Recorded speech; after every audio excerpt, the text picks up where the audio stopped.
দুটোকে তুলেছে। এমন একটা কুকুরের বাচ্চা কি করেছে জানেন? হাত দুটোকে তুলে বলছে হরে কৃষ্ণ কৃষ্ণ কৃষ্ণ হরে হরে।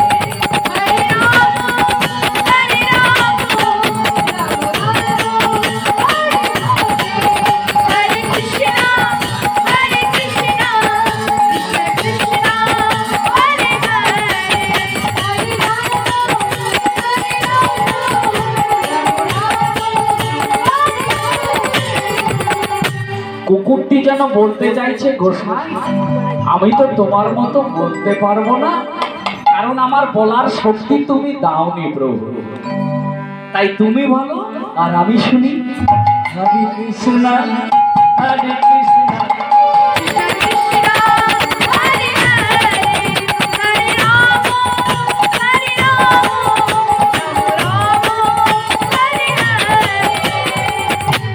এইভাবে কুকুরটি মহাপ্রভুর সঙ্গে নৃত্যে যোগ দিয়েছে। এমন সময় মহাপ্রভুর ভক্তরা মানে মহাপ্রভুর পারিষদ বর্গ কি করেছে জানেন মা? একটা লম্বা লাঠি নিয়ে আর কুকুরের বাচ্চাটাকে প্রহার করছে।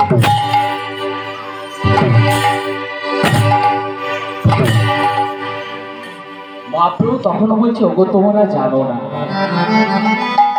এই কুকুরের বাচ্চাটাকে তোমরা প্রহার করছো কেন, লাঠি দিয়ে আঘাত করছো কেন? তোমরা কি জানো এই কুকুরটিকে? এই কুকুরটি হলো দাপর যুগের এক বিশাল বড় রাজা, তার নাম হলো বৃষসেন। কি বললাম মা নামটা? এই কুকুরটি দাপর যুগের এক বিশাল বড় রাজা ছিলেন, যার নাম হলো বৃষসেন রাজা। এই রাজা বৃষসেনের একদিন মনে মনে ইচ্ছা হয়েছিল যে আমি বৈষ্ণব সেবা করাবো, তাই রাজামশাই কি করেছিলেন জানি? 12 জন বৈষ্ণবকে নেমন্তন্ন করে দিয়েছে। 12 জন বৈষ্ণবকে যেই না নিমন্ত্রণ করে দিলেন, অন্তর্যামী ভগবান অন্তরে বুঝতে পারলেন আর মনে মনে ভাবলেন বা বললেন, ওরে রাজা তুই তো বৈষ্ণব সেবা করাবি, কিন্তু তোকে আমায় পরীক্ষা করে দেখতে হবে না? তোকে তো পরীক্ষা করে দেখতে হবে তুই কেমন বৈষ্ণব সেবা করাবি।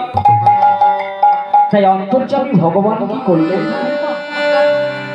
ওই 12 জন নিমন্ত্রিত বৈষ্ণবের মধ্যে একজন বৈষ্ণবের শরীরে এমন একটা রোগ দিল যে সে রাজার ঘরে সেবায় যেতে পারল না।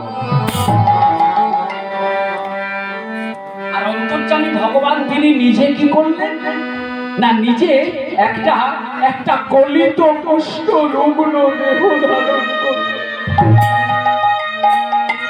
এমনই রুগ্ন দেহ ধারণ করলেন যে তার দেহ থেকে পুজ রক্ত ঝরে ঝরে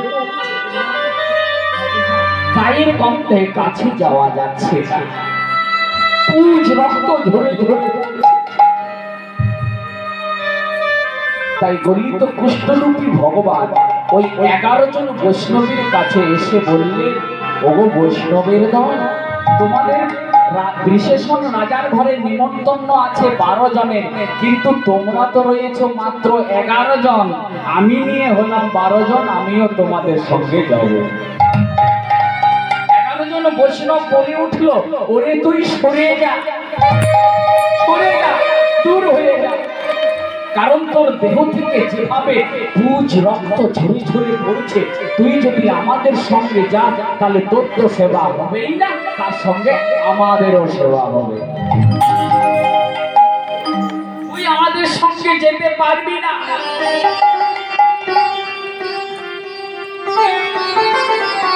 ভগবানকে চিনতে পারলো না বাবা ওই বৈষ্ণবের দল, কারণ ভগবানকে চেনা এত সহজ নয়। ভগবানকে চিনতে হলে আমাদের এই সাধারণ চোখে চেনা যায় না, তার জন্য আরেকটা চোখের প্রয়োজন হয়, যে চোখটার নাম হচ্ছে জ্ঞান চক্ষু। হরি বল হরি বল। তাহলে এই জ্ঞান চক্ষু কে দান করতে পারে ভাই? ও ভাই, জ্ঞান চক্ষু কে দান করতে পারে না? একমাত্র নিজের নিজের গুরু কৃপা হি কেবল।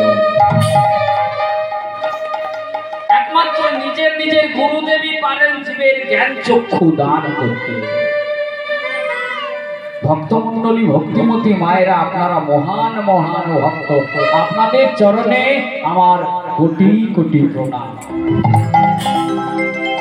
এই যে হরিসভা, এই হরিসভাটা কেন এত ভালো লাগছে বলুন তো? না, এই লাইট গুলো জ্বলছে বলে জায়গাটা এত সুন্দর মনে হচ্ছে। আপনারাও সবাই এসেছেন হরি কথা, কৃষ্ণ কথা শ্রবণ করতে, আর আমরা এসেছি পরিবেশন করতে। এই যে এই জায়গাটা এত সুন্দর কেন মনে হচ্ছে? লাইট গুলো জ্বলছে বলে। যদি লাইট গুলো না জ্বলতো তো আমরা এখানে কেউ আসতাম না। কি বাবা, আসতাম? কেউ আসতাম না এখানে যদি লাইট গুলো না জ্বলতো, অন্ধকার থাকতো। তাহলে এই যে এতগুলো লাইট জ্বলছে, এই লাইট গুলো দিচ্ছে কে মা? না ওই যে একটু আগে ভট ভট ভট ভট করে চলছিল জেনারেটর, ওই জেনারেটর এতগুলো লাইট দিচ্ছে, কিন্তু ওই জেনারেটরের আবার নিজের লাইট নাই, ওকে দেখতে হলে একটা টর্চের লাইটের দরকার হয়। ওকে দেখতে গেলে একটা টর্চের লাইটের দরকার হয়, নিজস্ব লাইট নেই, কিন্তু এতগুলো লাইট ও দিচ্ছে। তাহলে ওই জেনারেটর হচ্ছে আমাদের গুরুদেব।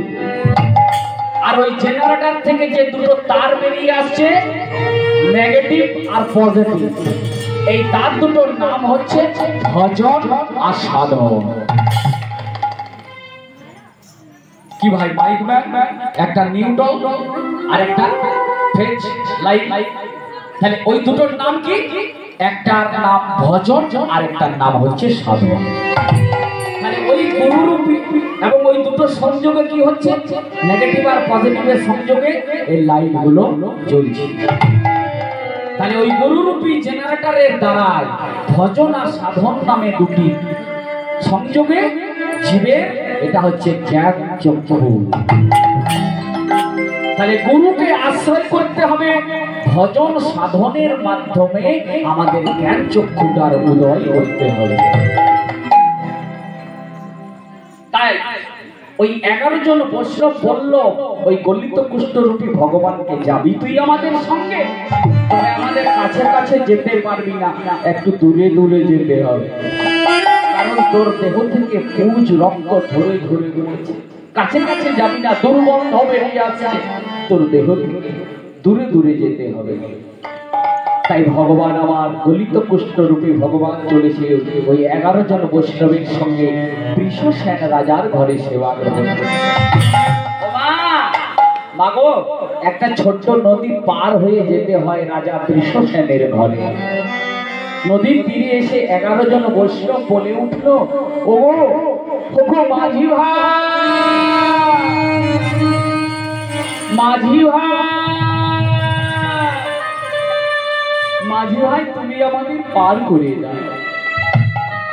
মাঝি তীরে নৌকো নিয়ে এসে বলছে, ওগো শোনো গো শোনো, আমি তোমাদের 11 জনকে পার করে দিতে পারবো, কিন্তু ওই পচা দেহটাকে পার করতে পারবো না। কারণ ওই পচা দেহটা থেকে যেভাবে রক্ত ধরে ধরে পড়ছে, ও যদি আমার নৌকায় চাপে তাহলে আমার রুজি রোজগার বন্ধ হয়ে যাবে।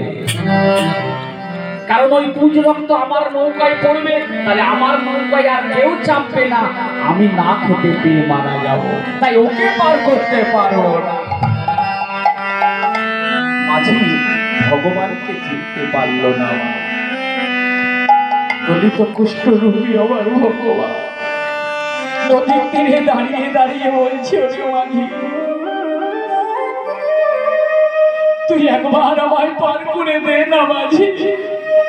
ওরে মাঝি, তুই কি জানিস, যারি চরণ পরশে পাষাণ মানবী হয়, পাষাণ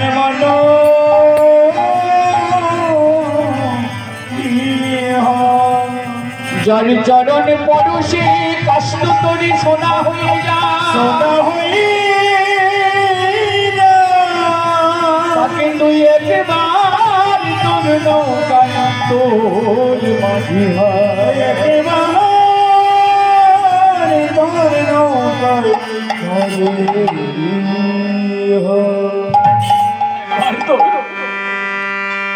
মাঝি কিন্তু ওই গলিত কুষ্ঠরূপী ভগবানকে নৌকায় তুলল না। ওই 11 জন বৈষ্ণব নিয়ে চলে গেল বাবা রাজা বৃষসেনের ঘরে। মাঝির নৌকা যখন মাঝ দরিয়ায় ভাসছে, গলিত কুষ্ঠরূপী ভগবান এপারে দাঁড়িয়ে দাঁড়িয়ে গরুরকে দেখে বলছে, ওরে গরু, তুই আমায় পার করে দিবি না? ওরা সবাই চলে গেল, তুই আমায় পার করে দিবি না রে গরু? গরু বলল, দয়াময়, তুমি নিজে জগৎকে পার করে দাও, তোমাকে পার করার আমি কে? দয়াময়, তুমি জগৎকে পার করো, আমি কি তোমায় পার করতে পারি? দয়াময়। ভগবান বলল, রে গরু, তুই আমায় পার করে দে। গরুর পিঠে করে ভগবানকে পার করে দিল।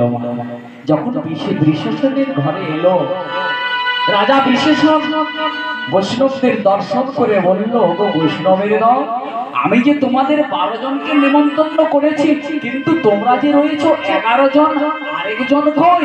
না ওই যে দূরে দাঁড়িয়ে। শেষ পর্যন্ত একটা পচা দেহকে ধরে এনেছে। তাই এসেই যখন পড়েছে তখন সেবা করে দেন। রাজা রানীকে ডেকে বলল, ওগো শুনছো, শোনো শোনো, তুমিও ভালো করে ওই 11 জন বৈষ্ণবের সেবা করাও, আর ওই গলিত কুষ্ঠ দেহটাকে